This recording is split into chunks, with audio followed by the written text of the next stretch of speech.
삶의 의욕을 불태우는.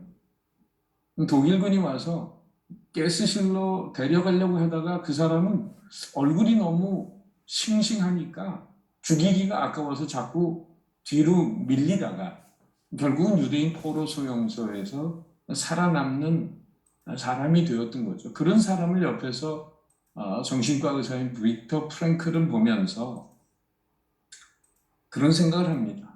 환경은 별반 나아지는 게 없는데 이 사람의 태도가 자신의 운명을 바꿀 수 있다는 사실을 발견하게 되는 거죠. 유대인 심리학자 빅터 프랭클은 그래서 수용소에서 의미요법, 로고테라피라고 하는 것을 창안합니다. 그러니까 어떤 힘든 환경 가운데서도 꿈을 가지고 있는 자, 희망의 불씨를 마음에 가지고 있는 자의 태도는 그 환경을 끝내는 이겨내고 말더라 하는 것입니다. 여러분 그런 영어의 격언을 들어보셨나요? Pain is inevitable, misery is optional. 무슨 뜻이죠? 고통은 피할 수 없어도 pain is inevitable. 고통은 누구에게나 불가피하게 다가와도 misery is optional. 비참해지는 건 자기 선택사항이다. 어떤 사람은 감옥에 가서 불평하고 원망하다가 정신병자가 되는 사람이 있는가 하면은 어떤 사람은 감옥에서 창살 밖으로 보이는 하늘과 나는 새와 비를 보면서 시를 쓰면서 모범수가 돼서 조기 출소하는 사람도 있다는 거예요. 여러분 그런 말 있습니다. 뱀은 같은 물을 먹고 독을 내지만 젖소는 물을 먹고 우유를 낸다. 문제는 내게 주어진 환경에 어떤 태도로 임하느냐에 따라서 삶의 내용과 운명은 달라진다고 하는 거죠. 사회학자 커밍 워크라고 하는 사람은 그런 말을 했습니다. 인생의 성공은 지식과 경험과 자본에 달려 있는 게 아니라 93%가 태도에 달려 있다. 인생 성패는 환경 자체에 달린 게 아니라 환경에 임하는 인생의 태도가 뭐냐는 거예요. 아들 중에 재수하고 삼수 해가지고 사수를 하는 친구가 있는데 엄마가 아들 앞에서 이 떨어졌다는 말을 안 하려고 굉장히 노력을 합니다. 그런데 왜냐하면 떨어졌다는 말을 아들이 들으면 자꾸 노이로제가 스트레스를 받으니까 조심하는데 어느 날 엄마가 볼펜을 떨어뜨린 거예요. 아유, 볼펜이 떨어졌네. 이렇게 말을 하려고 하다가 아들이 상처받을까봐 얼른 말을 바꿨답니다. 아유, 볼펜이 땅에 붙었네. 상황은 같은데 해석을 다르게 하는 거죠. 영어의 태도가 attitude라고 하는 것을 다 아시잖아요. 그래서 어떤 사람이 A를 1점, B를 2점, C를 3점, D를 4점, A, B, C, D, F, G에 1, 2, 3, 4, 5, 6 점수를 매기고 난 다음에 attitude라고 하는 그 단어의 점수를 합하니까 몇 점이 나오죠? 네, 100점이 나옵니다. 100점. 인생은 태도가 100점이다. 자, 오늘 우리가 아는 대로 요셉은 17살에 팔려가고 노예로 11년 동안 애굽 사람 보디발의 친위대장 보디발 집에서 노예 생활합니다. 그러나 요셉은 하나님의 꿈과 비전을 잉태한 자였기 때문에 하나님께서 그와 함께 해주셨습니다. 아울러 요셉은 성실과 최선으로 그 하나님께서 그와 함께 해주셨는데 요셉은 성실과 최선으로 주인을 섬기면서 그 집에서도 형통한 자가 되어 보디발 집에서 복을 끼치는 자가 되죠.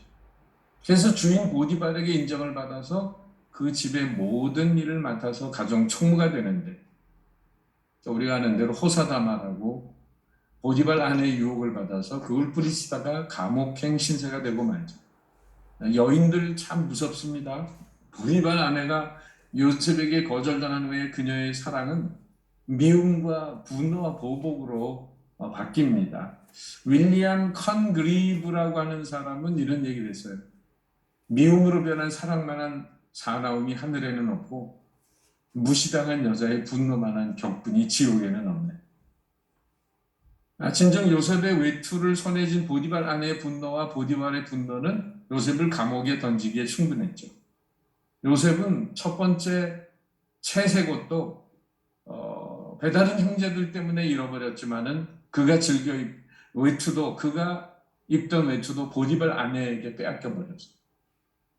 그것은 하나님의 시선 앞에 살아가는 한 신앙인의 순결과 선한 양심의 대가였습니다.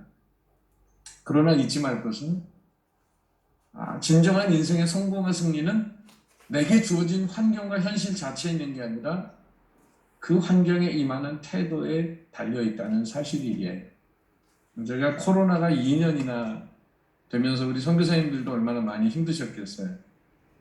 우리 성도들도 힘들고 많은 목회자들도 교회도 힘들었는데 제가 이런 말씀을 보면서 성도들에게 이런 말을 했습니다. 밑에 써 있지만은 주변 환경이 안 바뀌면 우리 인생의 태도라도 바꾸자. 코로나가 너무 오래 가니까 환경 바뀌어달라고 아무리 기도해도 참 안 되는 거예요. 그래서 성도들에게 주변 환경이 안 바뀌면 우리 인생의 태도라도 바꾸자.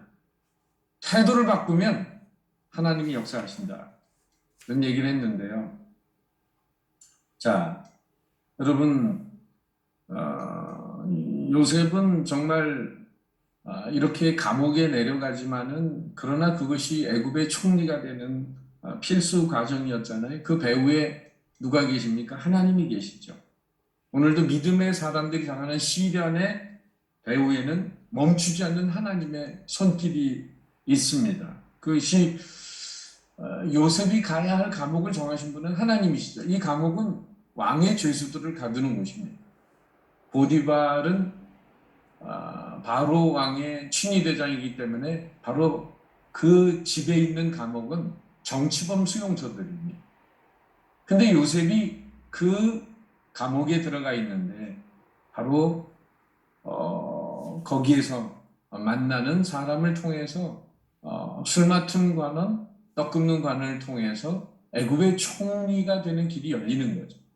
자, 그러면 요셉이 하나님의 비전을 가슴에 품은 자로 환경을 이기는 승리를 이룬 그 태도는 무엇이 있었을까?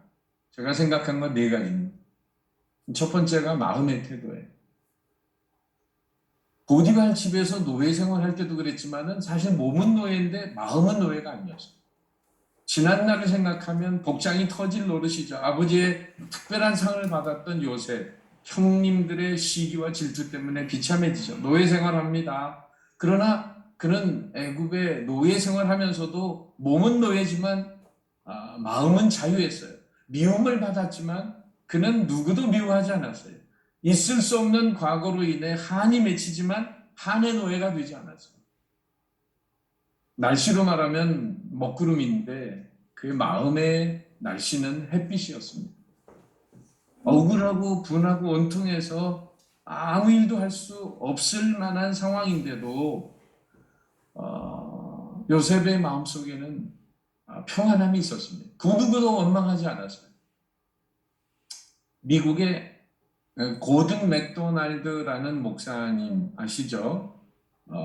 영적 성장과 성숙에 대한 그 유명한 책을 쓰셨던 분이신데 우연히 남아프리카의 흑인 지도자와 만나서 이야기하는 중에 큰 감동을 받게 됐어요.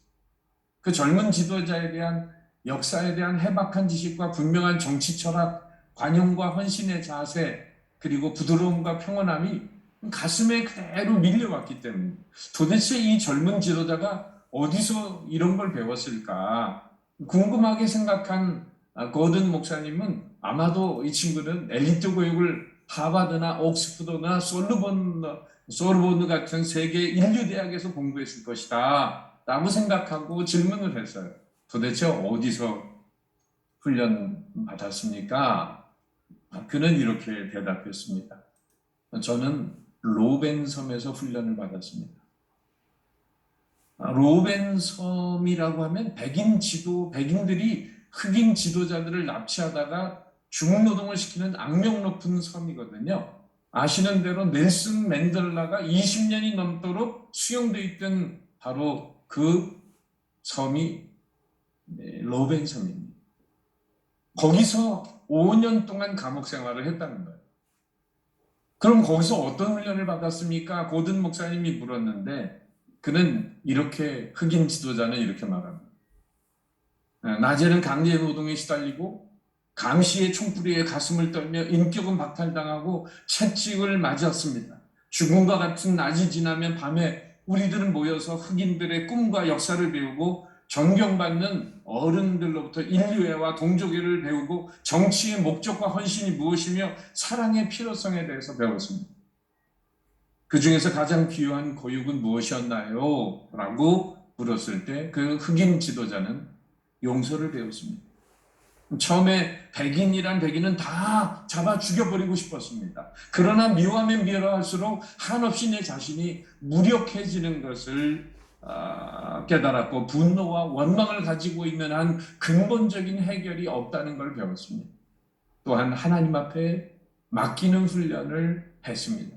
이 말을 들으면서 고든 맥도날드 목사님은 정말 그 젊은 지도자처럼 되고 싶다는 마음이 강렬하게 일어났다는 거예요. 5년 동안 감옥에 갇혀서 이런 사람이 될 수 있다면 나도 그런 5년 동안의 감옥 생활을 기꺼이 지불하고 싶다는 생각마저 들었다는 거예요. 그러면서 한 의문이 생기는, 나보다 15살이나 아래인 이 흑인 젊은 지도자를 왜 나는 이렇게 본받고 싶은 걸까? 그 이유가 뭘까? 생각하다가 결론을 내리기를 그는 아름다운 영혼을 가졌기 때문이라고 생각합니다. 그러면 어떻게 아름다운 영혼이 되는 걸까? 묵상하면서 그 과정을 추적합니다.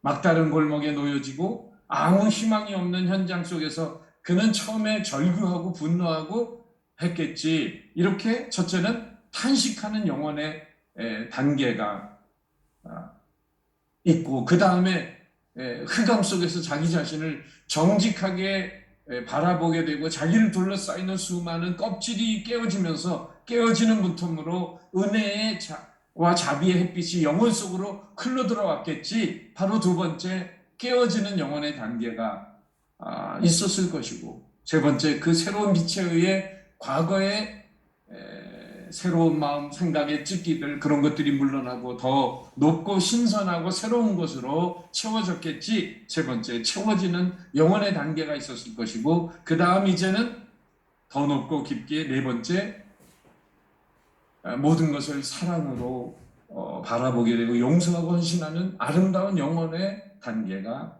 있었을 것이다 라고 추론을 하게 되죠. 많은 탄식과 깨어짐과 새로워지는 과정을 통해서 보석같이 아름다운 영혼으로 빚어지는 것을 고든 맥도날드 목사님은 흑인 지도자를 통해서 깨닫게 되었던 거죠. 옥에 갇힌 요셉도 처음에는 얼마나 실망과 분노 때문에 몸부림쳤을까요? 그러나 이렇게 해서 문제가 해결되지 않는 것을 알았던 거죠. 그는 지금까지 하나님의 인도하심을 받아왔음을 깨달으면서 마음을 고쳐먹죠. 태도를 바꾸고 그 속에서 적응하기로 결단합니다. 그래서 그 속에서 사랑받는 자가 됩니다. 여러분, 어떤 환경에서도 믿음과 사랑과 용서로 반응하는 아름다운 영혼으로 거듭나는 환경을 이기는 환경 초월형의 사람들이 되시기를 주님의 이름으로 축복합니다. 아멘. 두 번째, 꿈의 사람, 비전의 사람 요셉을 통해서 깨닫게 되는 환경을 이기며 사는 비결은 40장 4절에 보면 이런 말씀이 있어요. 친위대장 요셉으로 그들을 수종하게 하매, 친위대장이 요셉으로 그들을 수종하게 하며 요셉이 그들을 섬겼더라. 그들이 갇힌 지 여러 날이라. 두 번째, 요셉의 마음의 태도에 이어서 두 번째는 일의 태도, 즉 섬김의 태도입니다. 오늘 본문 1절 3절에 보면 두 사람의 새로운 손님이 감옥에 들어오죠. 애굽의 바로 왕의 장관직에 있던 두 사람, 술 맡은 관원과 떡 굽는 관원. 옛날에 왕들은 독재자들이 많았기 때문에 언제나 억울한 사람이 많아요. 그래서 왕을 시해하려는 사람들은 언제나 있었습니다. 가장 간단한 방법은 음식에다 독을 넣어서 독살하는 방법입니다. 옛날에 제왕들에게 있어서 안전한 음식이란 너무 소중했고, 음식을 만들고 술을 만드는 사람들은 왕의 측근의 가장 신복들이었죠. 그 사람들은 엄청난 권세를 누렸습니다. 그런데 어느 날 왕의 음식에 독이 발견된 거예요. 우리말로 말하면 독살 미수 사건이 발생한 거죠. 도대체 어떤 경로를 통해서 독이 들어왔는지 수사하기에 그 음식에 독이 있는 건지 술을 통해서 온 건지 양쪽의 최고 책임자 두 사람을 긴급 구속합니다. 그 다음에 일단 가두고 나서 조사를 하는데 아직 최종 판결이 나오지 않았기 때문에 고위 관리를 예우해서 요셉으로 하여금 두 사람을 시종들게 했던 거죠. 새로운 마음으로 감옥에서 적응하고 있는 요셉의 생활 태도가 어떠했는가? 4절에서 눈여겨볼 단어는 바로 섬겼더라. 섬겼더라. 요셉이 그곳에서 섬기는 사명을 부여받았는데 어떠한 모습으로 섬겼는가가 오늘 7절에 잘 나타나 있습니다. 7절 말씀. 요셉이 그 주인의 집에 자기와 함께 갇힌 바로의 신하들에게 묻되 어찌하여 오늘 당신들의 얼굴에 근심의 빛이 있나이까? 지금 요셉은 노예고 앞날이 불투명한 죄인입니다.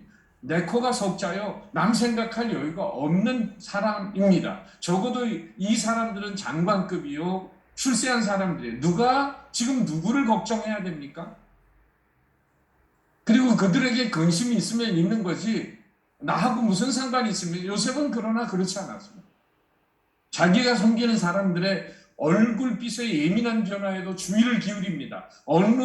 그것을 아는 순간 내가 어떻게 저들을 도와줄까? 어떻게 섬겨야 될까 하는 자신의 임무에 충실한 모습을 발견하죠. 요셉의 특징은 민감성입니다. 그에게는 영적인 민감성과 함께 사람들을 관찰하는 민감성이 있었어요. 요셉은 사람들의 모습 속에 나타난 작은 변화를 세밀하게 관찰하는 사람이었어요. 요셉은 감옥에서조차 반원들을 섬기면서 그들의 표정까지 살펴 편하게 해주고 싶어하는 열망을 가졌습니다. 제가 대학을 졸업하고 공군 장교로 생활하면서 공군 본부에서 오래전에 장군 부관을 했는데요. 이 옆방에 있는 다른 장군의 부관, 거기는 공군사관학교 출신이에요. 근데 제가 찾아가서 전도하려고 이렇게 가서 보면 서랍에, 그 부관 서랍에 각종 약들이 꽉 차 있는 거예요, 서랍마다. 웬 약방을 차렸어? 하고 제가 물어보면요. 자기가 섬기는 기획관리 참모부 부장 투스타인데 그 사람이 아침에 출근하는 얼굴의 딱 모습을 보면서 이 친구는 약을 조제하기 시작합니다. 전날 술을 얼마나 마셨는지에 따라서 이 친구는 약의 수위를 조절해서 약을 조제하는 거예요. 그래서 제가 그 모습을 보고 야, 너 출세하겠다. 그 친구도 아마 별 달았을 겁니다. 여러분, 하나님께서 크게 쓰시는 사람들은 주위에 있는 사람들의 기분과 얼굴빛마저도 살피는 사람이 아닐까요? 자신의 주변을 살필지 모르는 사람들에게 어떻게 하나님이 큰 일을 맡기시겠어요?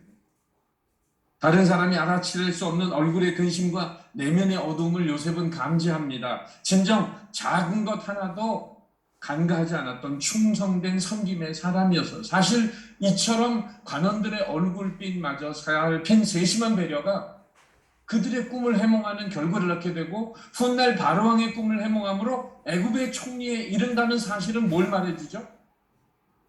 요셉은 결코 최소한의 삶이 아닌 최대한의 삶을 살았다는 거예요. 영어로 말하면 미니멈 크리스찬이 아니라 맥시멈 크리스찬으로 살았다는 거예요. 참 환경이 어려우면요, 사람들이 많이 위축돼요. 자기 위주로 생각해요. 그냥 자기 앞가림 하기에 바빠요. 심지어 목사나 선교사나. 얼마나 다른 사람의 연약함을 헤아릴 수 있는 요셉의 그 세심한 배려가 오늘 우리들에게 정말 있는 걸까? 어려서 처칠이 수영을 하다가 물에 빠져 죽게 됐는데 그 집의 정원사의 아들이 처칠을 살려냅니다. 나이가 비슷했는데 그래서 처칠의 아버지가 자기 아들을 살려준 그 정원사의 아들에게 네 소원이 뭐냐? 저 공부하고 싶습니다. 그랬더니 네가 대학을 졸업할 때까지 모든 등록금을 내가 대주마.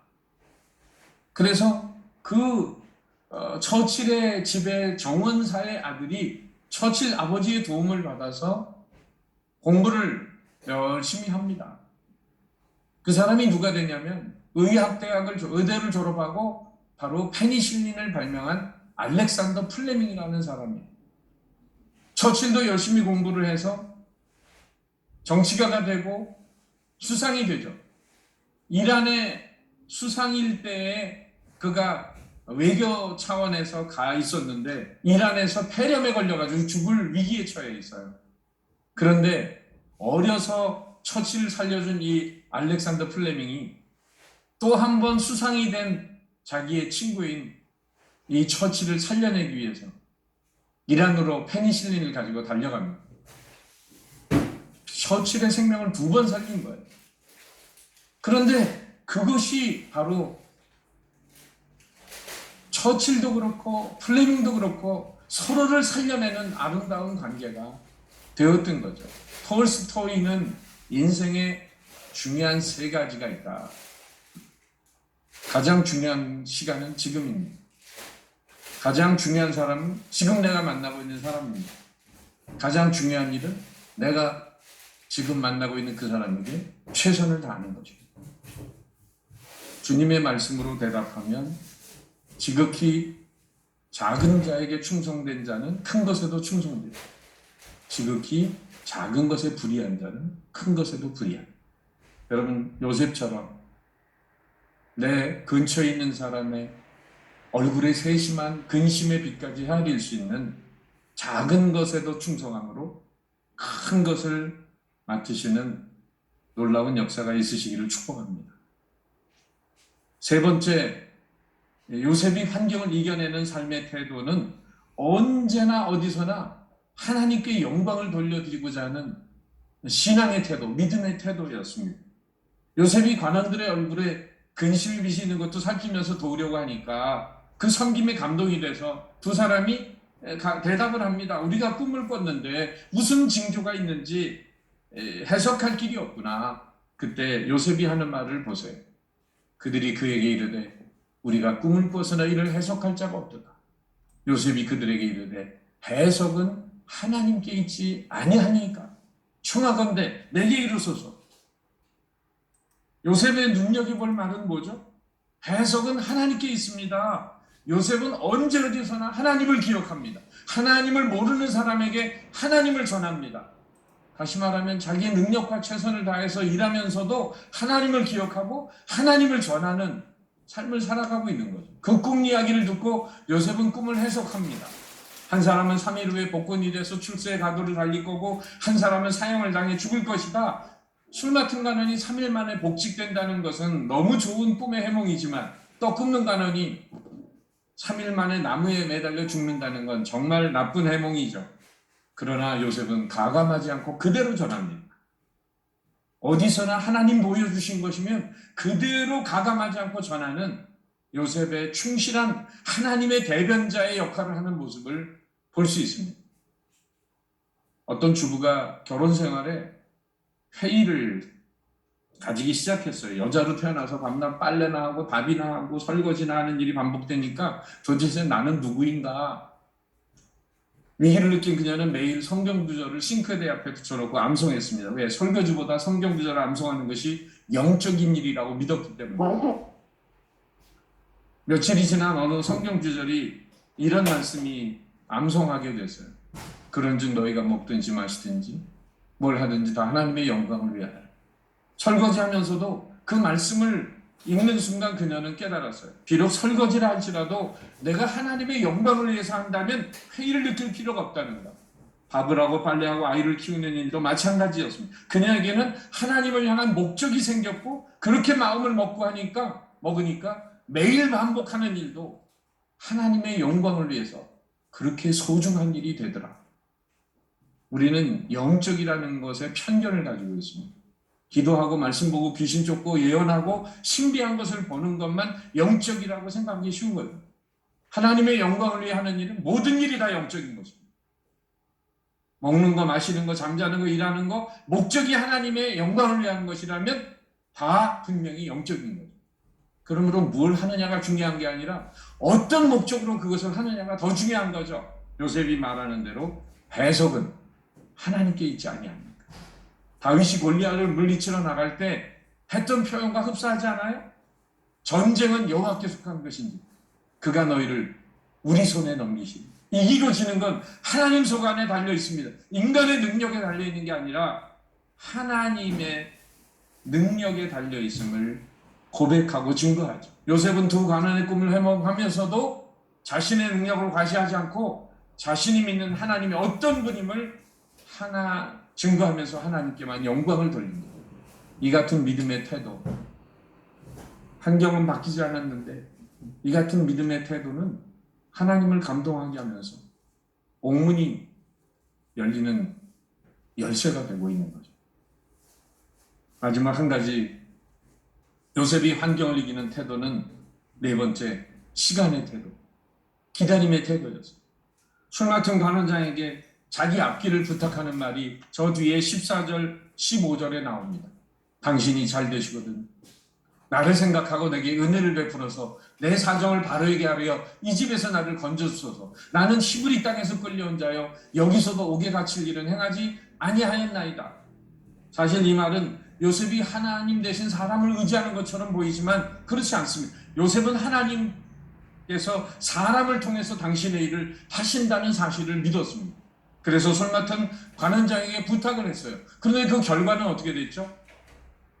창세기 40장 23절, 술 맡은 관원장이 요셉을 기억하지 못하고 그를 잊었더라. 이러므로 요셉은 술 맡은 관원이 바로왕의 꿈으로 인해서 다시 요셉을 떠올리기까지 2년이라는 세월을 감옥에 더 있어야만 했습니다. 그러나 요셉은 자신이 잃어버린 술 맡은 관원을 야속하게 생각하지 않고 어떻게 그 세월을 보냈을까요? 그것은 하나님이 꾸게 하신 꿈 때문이었죠. 어쩌면 보디발 집에서 노예 생활 11년 세월 동안은 요셉은 자신이 어려서 하나님이 보여준 꿈을 잊어버렸는지 모릅니다. 그러나 그러다가 감옥에서 만난 술 맡은 자와 떡 굽는 자의 꿈으로 인해서 자신의 꿈을 떠올리게 되었을까? 그리고 잊지 말 것은 왜 2년을 더 있어야 했을까? 물론 성경에 답은 없습니다. 바로 보디발 집에 있는 감옥은 애굽의 관리들이 드나드는 일종의 정치범 수용소라고 아까 말씀드렸어요. 바로 그곳에서 애굽의 총리가 되면 감당해야 될 정치 수업을 미리 하나님은 2년 동안 거기서 준비시켜 주신 거죠. 세상에 공짜가 없습니다. 모세가 미디안 광야 40년이 두 번째 40년이 혈기 많았던 모세에게 원망 불평 많은 이스라엘 백성들을 광야로 이끌고 나갈 때에 정말 온유한 지도자로 거듭나는 시간이었던 것처럼 여러분, 꿈과 비전과 소망을 가슴에 안고 더딜지라도 꿈을 이루게 하기 기도하고 기대하고 기다리는 은혜가 있기를 바랍니다. 결론의 말씀입니다. 환경을 이기는 비전의 사람. 오늘 우리 모두에게 주어진 환경은 어떤가요? 참 코로나 2년 때문에 많은 게 무너졌습니다. 요즘 우리 한국의 목사님들끼리 모여서 얘기하면 얼마나 교인들 출석해? 60%밖에 출석 안 한다. 그리고 하는 말이 20-30%는 안 돌아올 거다 라고들 이구동성으로 얘기를 하고 있습니다. 저희 교회도 60%밖에 돌아오지 않았습니다.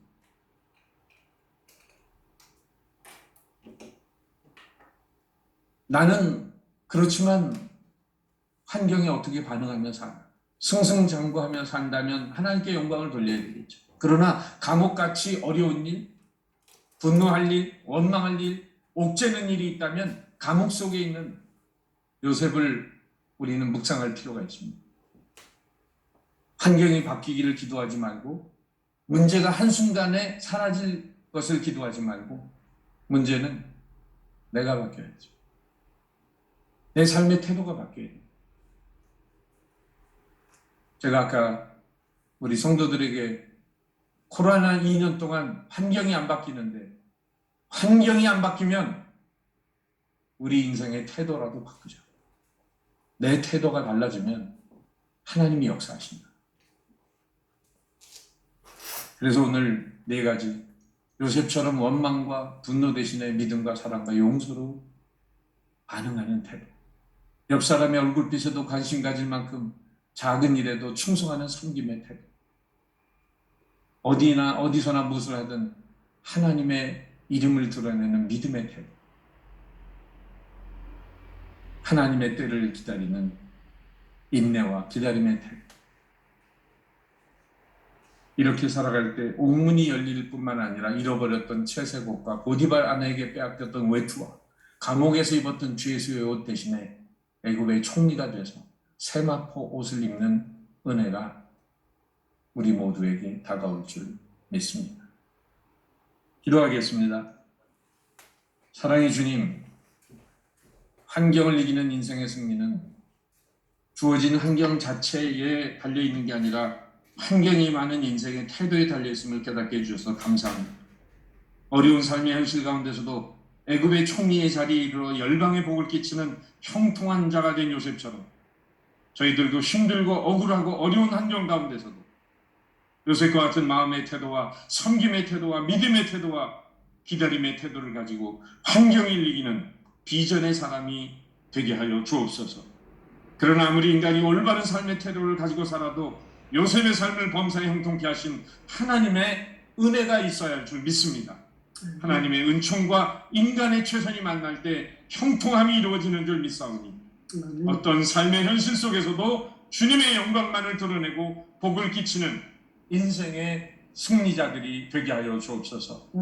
모든 환경을 이겨내고 승리하는 귀한 선교사님들이 다 되게 하여 주옵소서. 예수님의 이름으로 축복하며 기도합니다. 아멘. 아멘.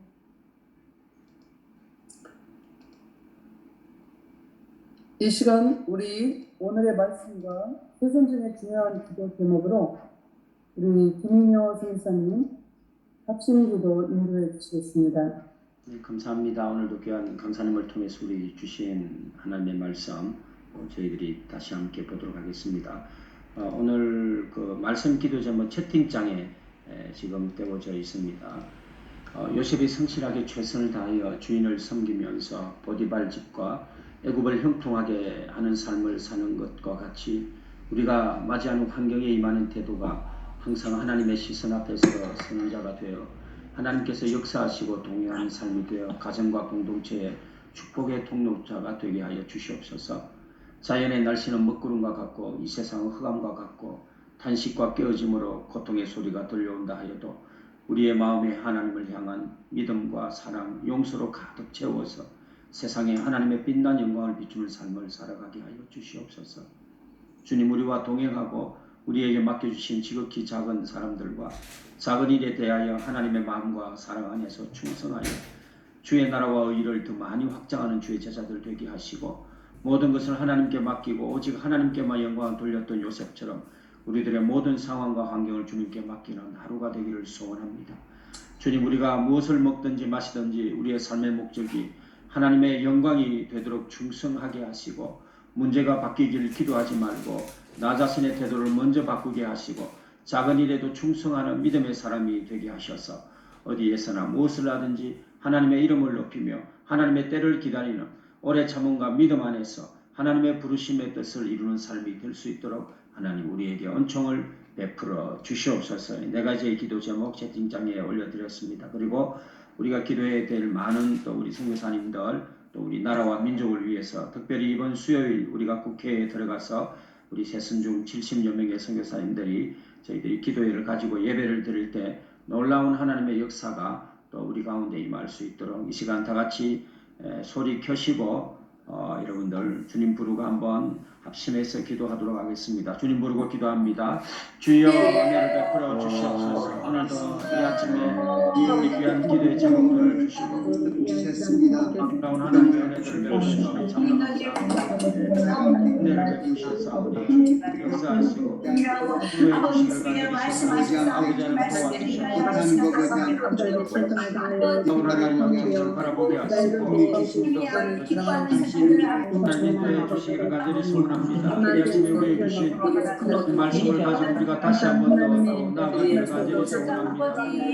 아버지 여성이 성실하게 최선을 다하면서 받으신 누구를 영통하게 하는 삶을 살아가는 같이 하는 환경에 임하는 모두가 항상 하나님 시선 앞에서 바로잡을 수 있도록 하나님 아버지 은혜를 베풀어 주시기를 간절히 소원합니다. 이 우리가 삶을 살아가는 다른 환경이 많은 항상 하나님 시선 앞에 사는 자 되게 하시고 제 역사하시고 동행하는 삶이 공동체의 축복의 통로자로 살아갈 수 있도록 은혜를 베풀어 주시옵소서. 예수님의 이름으로 기도드립니다. 아멘.